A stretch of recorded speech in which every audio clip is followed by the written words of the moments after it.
is the all-time rushing quarterback, the better one, between Josh Allen and John Elway? Perna, you go first. Oh, that is easy. It is John Elway. We actually did a video a couple years ago about how John Elway's stats would translate into today's NFL, and his player comp was indeed Josh Allen, statistically. But I don't think there's any way Eric can top this, because as good as Josh Allen is, as elusive as he is, even if his rushing touchdown numbers are better, his yards are better, John Elway did all of his running yards without an ACL. He played his entire career on one ACL that is intact, and I don't know how Josh Allen can ever top that. Yeah, well, Tyrell Shavers for us played the entire second half last week without an ACL, so that is possible to do. Now he is going to get it repaired now, and he went to IR. But, you know, to me, I actually recently watched that Elway documentary. So even though I grew up watching him, maybe not an expert on NFL football at the time, you know, Josh Allen's maybe the best rushing quarterback of all time when you consider what he's able to do from the pocket and escaping and then the design runs. I mean, Josh Allen, especially in the playoffs, when he turns it on, he is extremely tough to bring down. He had the huge run against the Steelers in the playoffs, against New England a few years ago. I mean, Josh Allen and John Elway, I don't know if there's a comparison there. Now, you want to talk about two rocket arms? I'll put these two arms up with the best of all time. As far as being a rusher, it's Josh Allen. You know, the sad thing that I've realized, I'm going to work through some therapy here right now. I don't know who made me cry more, John Elway as a kid, as a Raiders fan, watching John Elway do that to me, or the Bills with the 51-3 AFC Championship game that I still sort of shed a tear. Okay, I'm going to work through my demons here. Gentlemen, let's figure out coaching, all right? Whose head coach named Sean has had a better tenure with their team? Ewan, we'll start with you. Whose head coach named Sean had a better tenure with their team? Well, this is only 2 years. If you were talking Saints, he was able to get a Super Bowl there, so I'll give him the Saints nod because he got it done with the Super Bowl with Drew Brees. But, you know, you talk about what he's done with the Broncos. It has been impressive, and I got a lot of respect for Sean Payton, but it's just too early in the tenure. The amount of success that Sean McDermott has had with the Bills, making the playoffs all but one season with a franchise that, when he took it over, had the longest playoff drought in all of North American professional sports.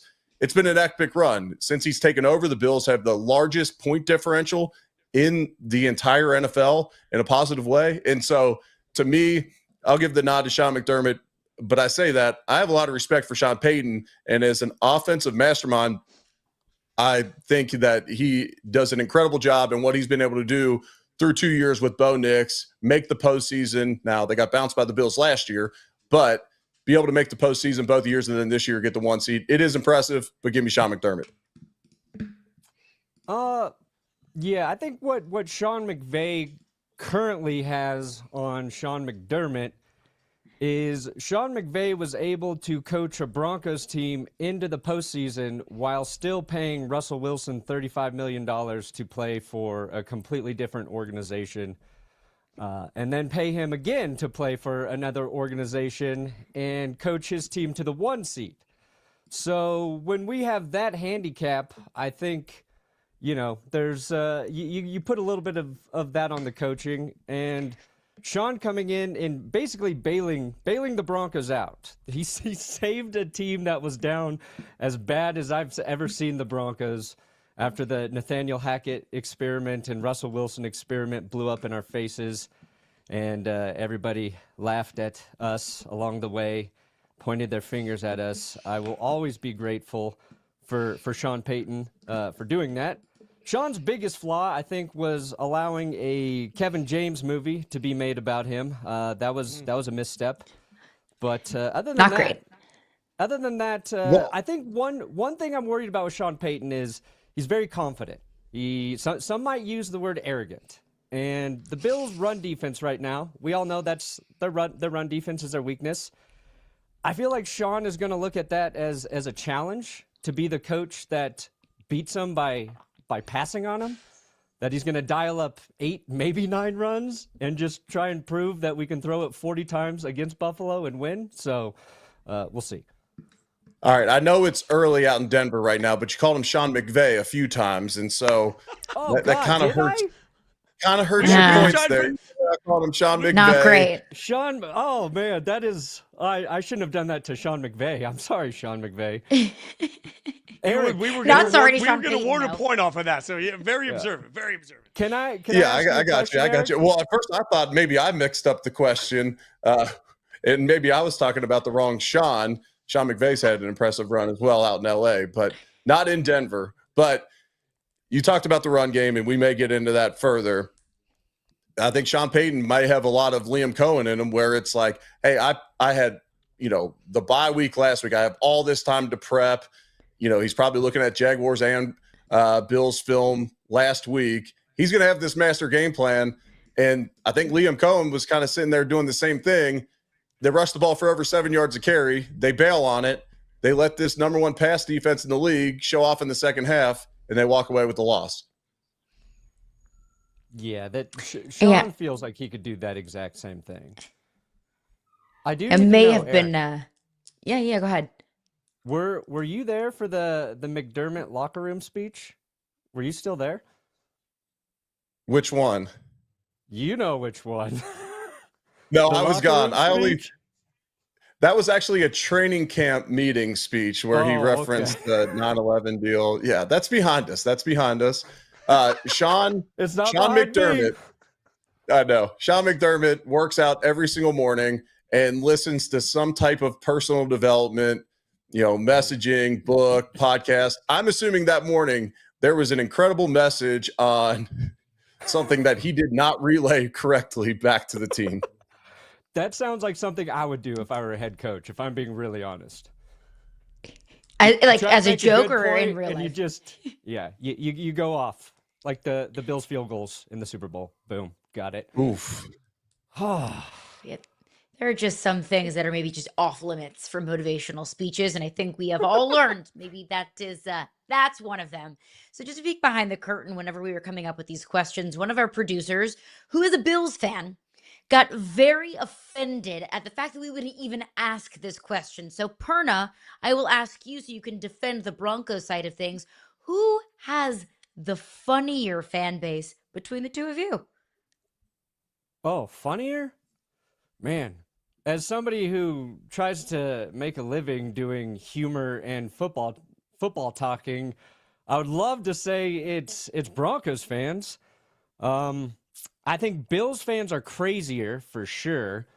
I think the difference is Bills fans have been through hell. Right? There's no arguing that. They've been through the basically the worst case scenario you can go through.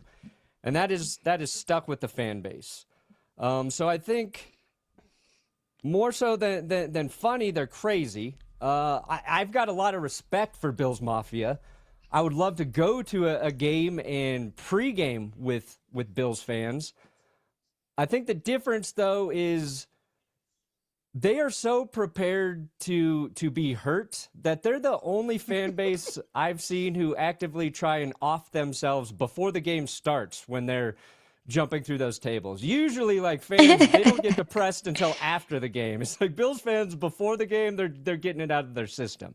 So I'll say Broncos fans are funnier. Bills fans, a little more wild. Yeah, I mean, what they're doing there is for humor, though. I mean, look at the smile on this gentleman's face right here. I mean, they're dying laughing around him. And so to me, the humor would lie on the Bills side. The passion lies on the Bills side. The dedication lies on the Bills side. And so give me the Bills. All right. What how about we this really one, need for Bills fans is when these stunts go wrong, like, I want to follow up on the recovery for the guys who really get hurt. Like, I've seen some legs go the wrong way. I've seen what has to be an ACL getting torn. I want to see the aftermath and the documentation of the regret of that decision. Look, I watched my buddy Harry Douglas jumped it. Go ahead, Ewan. Go ahead. I was just going to say, I watched my buddy Harry Douglas jump through one of these tables. I've never been more scared for him. Dude played in the NFL. I was still more scared of him doing a flip onto a table than in an NFL game. I don't know why why are we jumping through tables?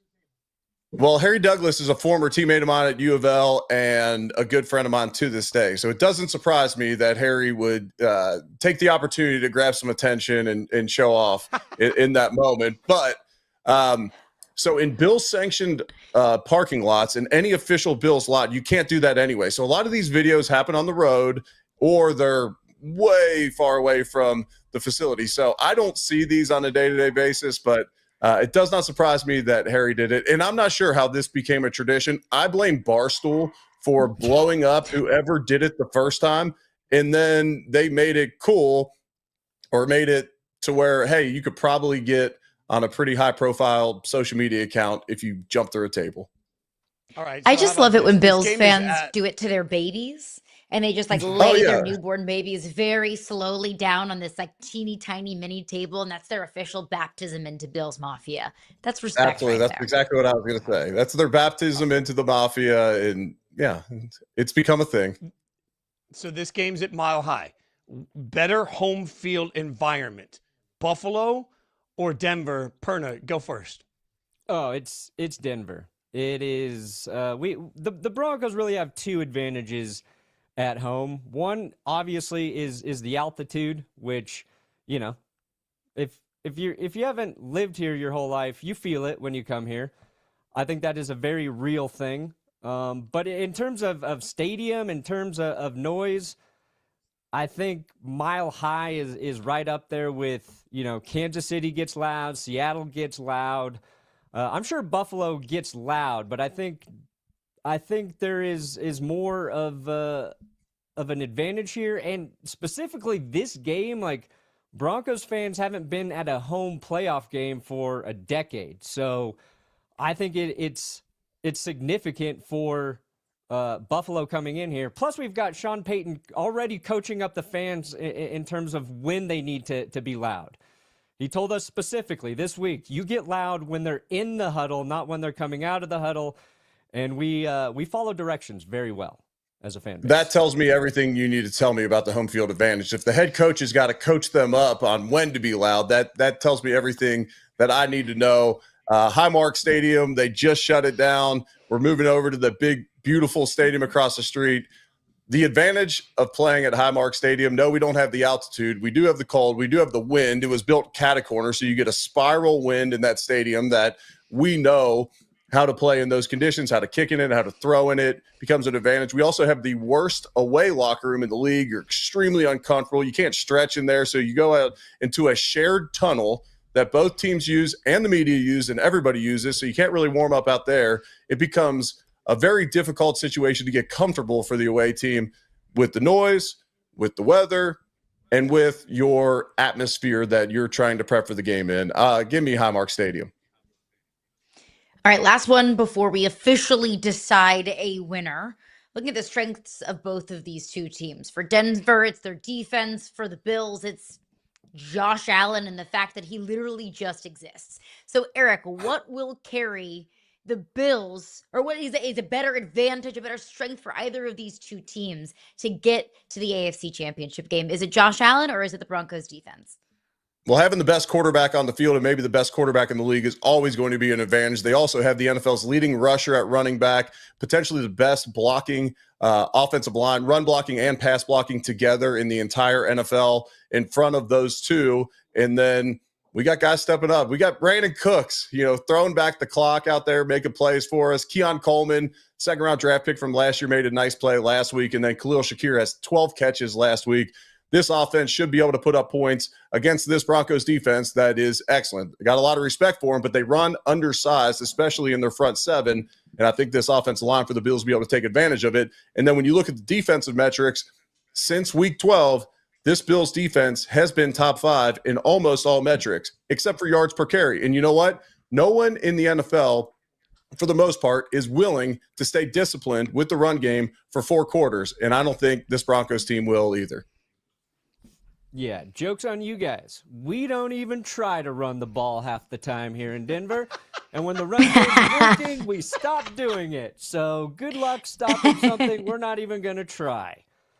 I think the concern I have about the Bills' offense is Josh Allen's ability to get the ball to his tight ends and running backs. I think he had 16 touchdown passes this season to tight ends and running backs. That's an area that the Denver defense has struggled with. The good news is every team in the playoffs right now is flawed. And you said the Bills will be able to score points. I don't think that's going to be true. I think this is going to be an incredibly ugly game. It's going to be like a 13-12 ball game. And the one thing that this Broncos team does is close out fourth quarters. So does Josh Allen and the Bills. So there's two strengths there.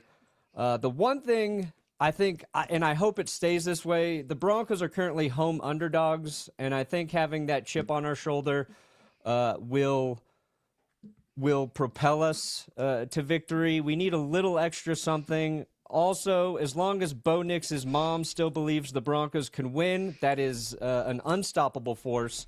But maybe more than anything, it came out yesterday. I think there's a photo on Haley Steinfeld's old Twitter account of her dabbing in a Broncos jersey at Super Bowl 50 when the Broncos won the Super Bowl. So Josh's wife is a Broncos fan, and Haley, if you're watching, which I know you're not, but she if is. you are, She loves this show. She is. No, she is. I hope Josh allows you to be your true self at home as a Broncos fan. We are here for you. We are rooting for you to continue to root for us. And I think Josh is a good guy, and I think he's going to allow you to show your true colors, which are orange and blue. So it's all lining up for us. Hey, everybody makes mistakes in life, and she's succumbed to them, and she's on the good side now. So we've welcomed Haley with open arms, the first lady of Buffalo now, and she's now having the King's baby as well. So she's all in on Bills Mafia now. Yes. Yeah, everybody careful with posting photos in jerseys Give because her the social the media Oscar demons. now. They're the Greatest ugly heads. actress ever. She can All have right, the it all Oscar. comes down We'll to take the this. Lombardi. And the baby. It all comes down to this, though. You know, they say that defense wins championships. I, however, believe in coach and quarterback. And since Ewood is here, I will also add offensive line into that as well. Thank And when you. it comes down to the coach, Sean McDermott does have a higher winning percentage in Buffalo than Sean Payton, also known as Sean McVay here on this program. And also, if you're giving me Bo Nix or Josh Allen, give me Josh Allen 7 days a week and twice on Sundays. Eric Wood is our champion of the debate today. It's an upset for the ages. Look, also, we're just like, if we don't name him the winner and we see him at the Super Bowl, he can kick both our asses, Perna. You got to understand True. this. Like, we did, like, this is a business decision. Trying to too. protect Come on. myself. Yeah, these fair. I'm just gentlemen who offended come that in. you guys said it was an upset. Well, I mean, Truth is, where did that you guys come can from? listen to Eric Wood on the Bills radio. Obviously, he'll be on the call also. Centered on Buffalo is the podcast. Check it out. Follow him on social media at ewood70. And then, of course, you know Brandon Perna. You can follow him on social at Brandon Perna. And then also at That's Good Sports on YouTube, as always. Gentlemen, we appreciate your time. Good luck this weekend. Going to be the game of the weekend. We can't wait for it.